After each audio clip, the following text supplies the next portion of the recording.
Welcome to Muhammad's Boom Boom Room, where all of my guests either agree with me completely or they go boom. I am your host, the Prophet Muhammad, peace be upon me. And with me now is the captain of YouTube's Trust and Safety team, a team that is dedicated to shielding me from criticism. Captain Trust and Safety, so nice of you to join me. Your name, Captain Trust and Safety, makes you sound like a superhero.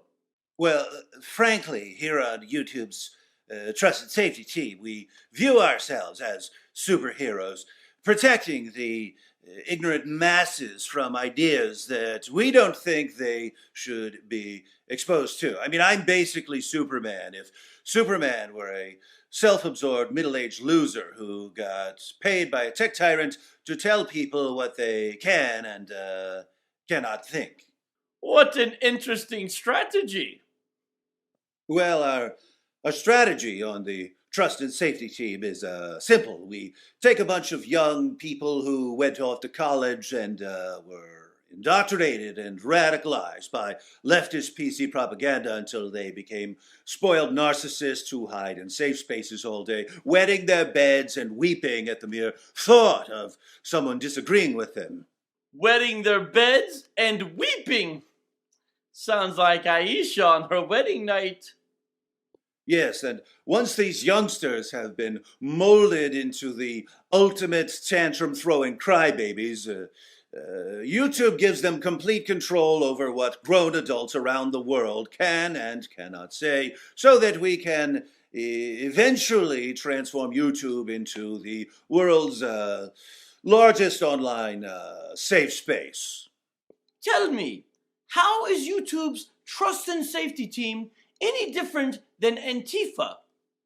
Well, in terms of our goals, we're really no different from Antifa. We simply have different ways of reaching our goals. Antifa tries to get its way through physical intimidation, whereas we believe in getting our way through digital intimidation.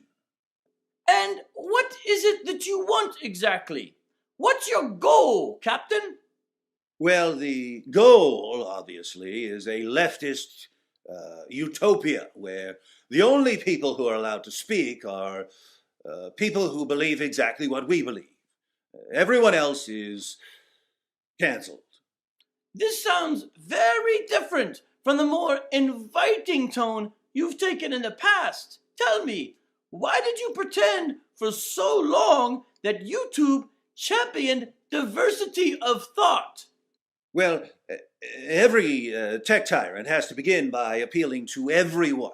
Notice that all of the major tech companies use the same three-step method. Step one, invite everyone to your platform. Tell them that you're neutral and that you believe in all sorts of free speech garbage. Humans are creatures of habit, so if you get them coming back to your platform day after day, they'll soon become addicted.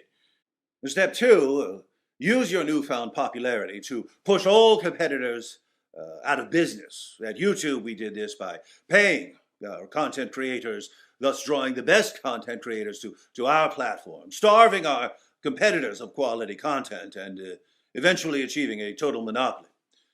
Step three, once everyone is addicted to your platform and you've established the aforementioned monopoly, you quietly transform your site from one of open-minded inclusion to one of narrow-minded indoctrination. Anyone who doesn't fall into line is demonetized, deplatformed, and destroyed. Usually, I don't like the number 3. But in this case, I love this 3-step method. It reminds me of the 3 stages of jihad. When I was weak and didn't have many followers, I preached a message of peace and tolerance. Later, when I had formed alliances and had more followers, but still not enough to conquer Arabia, I preached defensive jihad. We would fight people for fighting us or even insulting me. Still later, when I became the most powerful force in Arabia, I preached offensive jihad. Everyone had to be violently subjugated. It's good to see modern tech giants using my playbook. Indeed, at YouTube, we take the tactics that have been used by the most successful fascists of the past and we adapt them for digital fascism. So, YouTube is currently on step 3?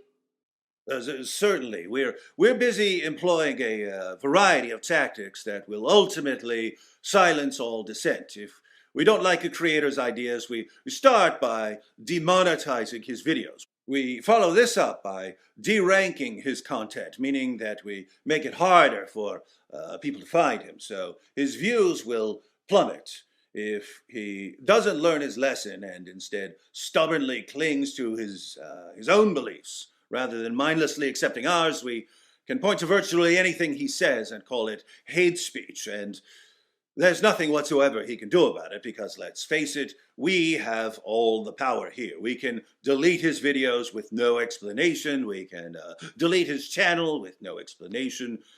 Once he's been completely banned from our platform, what can he do? Complain on his blog? Whine about us on Twitter? Come on, we're YouTube, owned by Google, too big to fail, too big to care. Isn't it kind of callous of you to throw your own content creators under the camel when they're the ones who brought people to your platform in the first place? I mean, people didn't come to YouTube just to stare at the YouTube logo. They came because creators were making videos. Videos that educate, videos that entertain, videos that inspire. And now, once these content creators have done all the work of getting billions of people to your platform, you have a team of digital bullies sitting around accusing them of hate speech and banning the content that their community loves? I suppose this may seem callous and cruel and cold-blooded, but our creators have served their purpose. Yes, our site became dominant through the blood, sweat, and tears of the creators who spent years of their lives tirelessly producing content for our platform.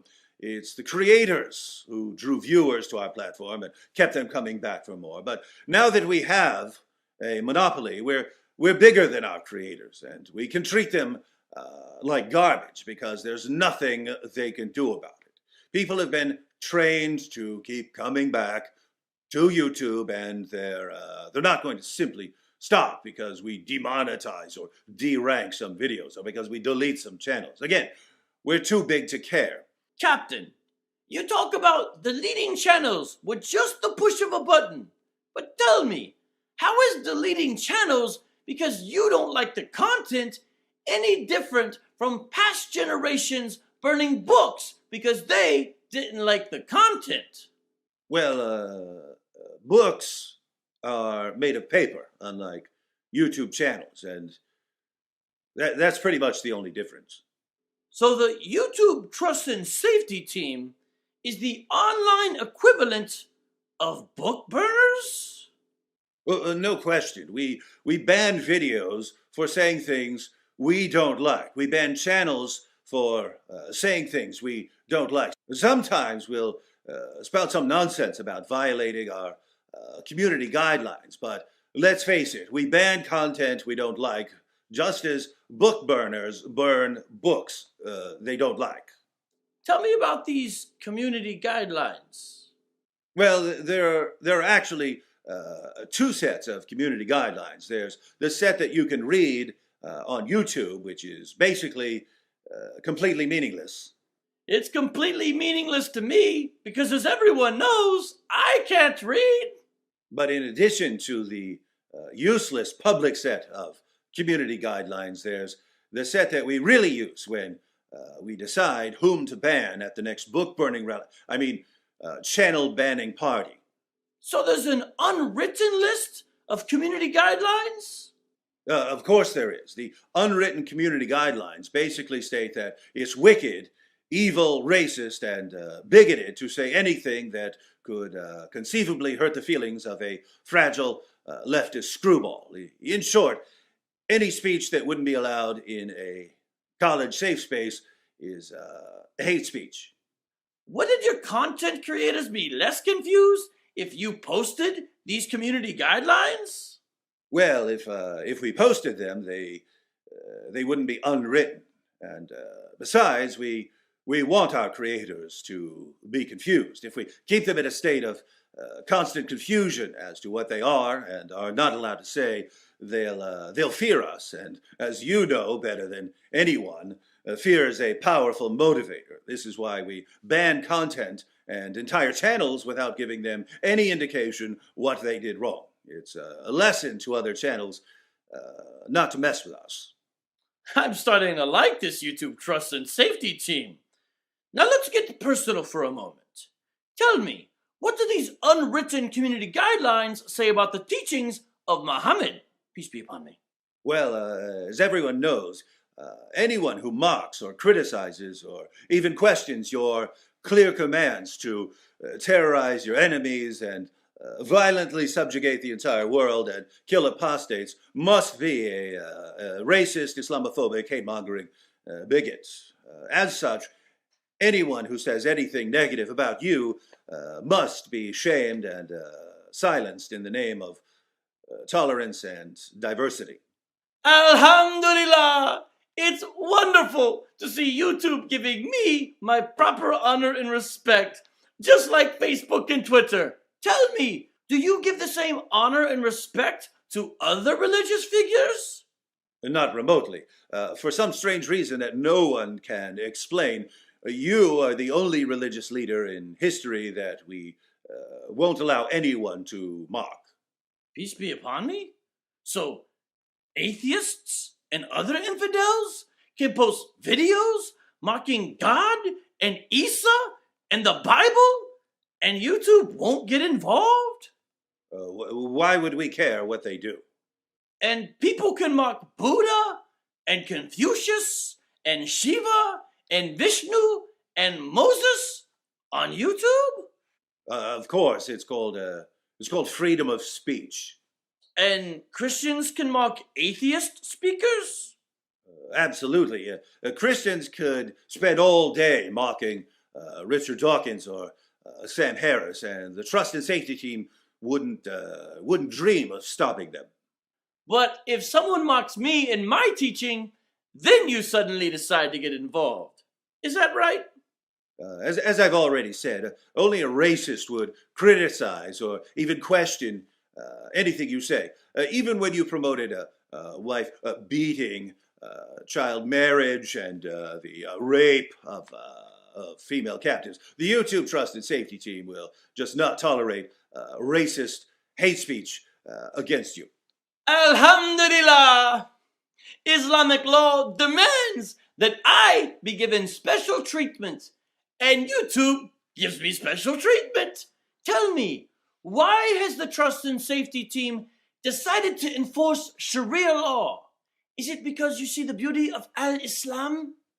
Well, to be perfectly frank, the special treatment we give you has nothing to do with Sharia or with the beauty of Islam. We just have different expectations for your followers, and because we have different expectations for your followers, we insist that you be treated with kid gloves. Why do you have different expectations for my followers? Is it because the great God Allah declares that my followers are the best of all peoples, while unbelievers are the worst of all creatures? Not quite, Prophet Muhammad. You see, YouTube's trust and safety team, much like the trust and safety teams of Facebook and Twitter, views your followers as utterly incapable of living by the same rules that everyone else has to live by. We expect everyone else to be able to deal with criticism. We expect everyone else to act like adults and to respond to speech with more speech, not with violence, and to respect other people's rights to express their views. But when it comes to your followers, we think of them as savages. So it angers us when someone criticizes your religion, because when someone criticizes your religion, he's treating it like we treat other religions, and therefore he's treating your followers the way we treat followers of other religions, and we simply can't allow that sort of equal treatment. Wait a minute. Are you saying that the people who criticize and mock my religion actually have more respect for my followers than you do? Because when they criticize and mock me, they're treating my followers like they treat everyone else? And that when you silence people for criticizing and mocking me, you're actually insulting my followers by treating them differently from everyone else? It's called the soft bigotry of low expectations, Prophet Muhammad. Look it up on Google, our soul-crushing, goose-stepping, demonic overlord. I told you, I can't read! And we don't expect you to. We'll do all the reading for you, and we'll treat you like our little pet puppy. Did you just call me a dog? Look, Prophet Muhammad, as humiliating as it must be for you to see your followers being treated as subhuman by leftists, the fact is you need us. You need us to protect you from critics because, let's face it, your claims wouldn't survive for 5 seconds without us screaming racist at anyone who tries to think rationally about your ideology. So just sit back and let us leftist tech tyrants prop up your religion. Wow. This must be the most dysfunctional relationship in all of history. I'm using you to protect me from criticism while I plot to annihilate you, and you attack all my critics because you're more racist than the Klansmen I interviewed. We're not exactly Romeo and Juliet, but we'll make it work. As much as I'd like to blow you up for having so much contempt for me and my followers, I guess you're just too valuable to me to destroy right now. Keep shielding me from criticism, and I promise to destroy you last.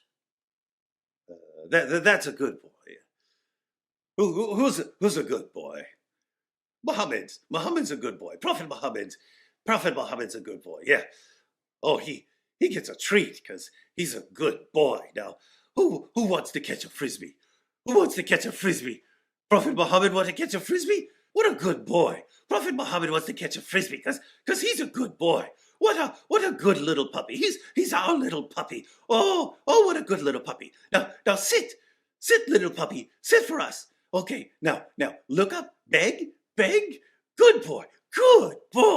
Good little boy. Oh, what a good little puppy he is. Oh, who's the best little puppy? Oh, what a wonderful little puppy you are. Oh, roll over for us. Roll over for Google. Yes, roll over for Google. Roll over for YouTube. Good boy. Oh, give kisses. Give Google kisses. Who wants to give Google kisses?